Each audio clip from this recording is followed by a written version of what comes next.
Movie ni na Kim Chiu at Paolo Avellino mauurong nga ba next year? May balitang kumakalat ngayon sa mundo ng showbiz na medyo madidelay ang pagbibidahan na pelikula ni na Kim Chiu at Paolo Avellino dahil sa mga preparasyon na kanilang hinahanda.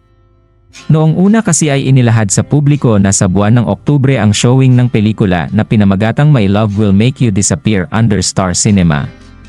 Ayon sa balita ay hindi na muna matutuloy sa Oktubre ang showing nito at sa ngayon ay wala pang opisyal na announcement kung kailan talaga ang showing date ng pelikula. Medyo inaayos pa di umano kasi nila ang schedule ng dalawa upang makapagsimula na sila ng taping. Sa dami kasi ng nakalatag na endorsement at trabaho ng dalawa ay medyo mahirap na isingit ang iba't ibang commitments dahil na rin matagal-tagal din at aabot ng buwan kung sila ay mag-shoot for the movie.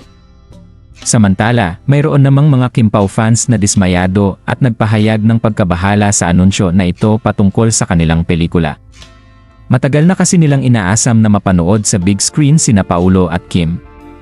Nagdulot nga ito ng kalungkutan sa Kim Pao fans dahil na rin sa biglaang pagbabago ng plano.